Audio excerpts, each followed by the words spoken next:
There are certain elements of the statute that have to be met in order for you to get compensation. One of those is that you have a vested right. The Cascades developer plans a lawsuit against the city of Palm Coast over the 416 home cap instead of the 850 homes they want to build. Recently, Palm Coast reaffirmed the 416 home limit for Cascades and Seminole Woods after a heated hearing. Palm Coast Vice Mayor Teresa Pontieri talks to WNZF about the Burt Harris Act and the role it could play in the land dispute. Burt Harris is part of the statute, a whole chapter in Florida statutes that basically says if a homeowner has certain rights that the government inordinately burdens, that's the term that the statute uses, then the landowner can get compensation via a lawsuit against the government entity. Pontieri says Burt Harris could be used by landowners who feel they've been cheated out of the intended use of their land. There are certain elements of the statute that have to be met in order for you to get compensation. One of those is that you have a vested right, or there's a reasonable assumption to a right to the land. And the government has to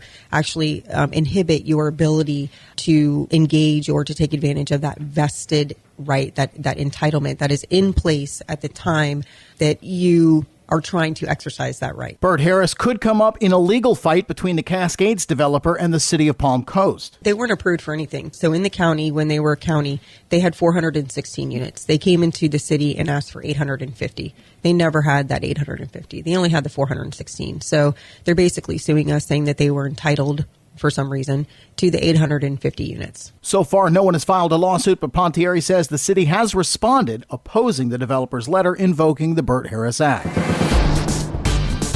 Good morning, Flagler County. I'm Rich Carroll. You're listening to Flagler's Morning News on Tuesday, February 18th. The residents want us to put together a plan of fixing our infrastructure. We're hearing from Palm Coast City staff on their plan to tackle the city's infrastructure woes. The city currently has 2 wastewater treatment plants with a capacity of just under 9 million gallons per day. But Chief of Staff Jason DiLorenzo tells the Friday Free-for-All upgrades currently under construction will add 2 million gallons per day to the capacity. So if you think of it from system-wide, we are okay. The problem is that our system is not completely interconnected, and we can only have so much of that flow go to Plant 2 because of how the city was built out, right? We inherited this system from ITT. It was built a particular way. To date, we've been able to change flows of 300,000 gallons to Plant 2. We have 2 more phases of that. We're going to move another 550 to Plant 2 once the upgrade is done. DiLorenzo says wastewater treatment plant 1 is close to its 6.8 million gallon per day capacity. We have about 300,000 gallons of capacity remaining right now. And for a city with our growth rate, that is roughly a year, maybe even a little bit less than a year. So until we start to move flows over, we will catch a little bit of a gap, but it's not enough to sustain us, maybe even until the new plant is completed, because the upgrade of wastewater treatment plant 1 is expected to be done in late 2028.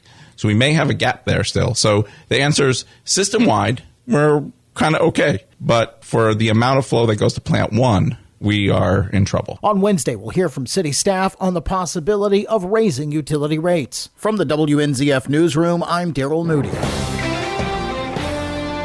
This local news is a service of Flagler County's Toyota dealer, Beaver Toyota US 1 St. Augustine, here to wow you.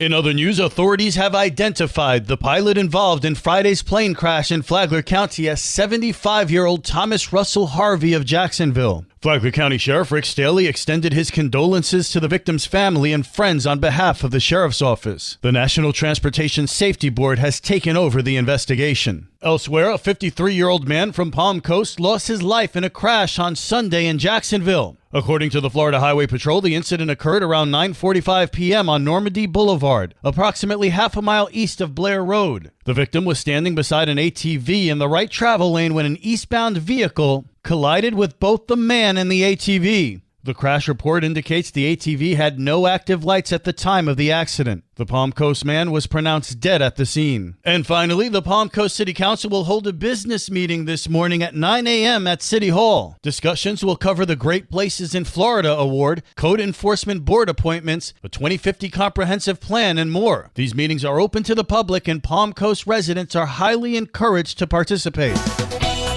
And now you're up to date on Flagler's Morning News. I'm Rich Carroll.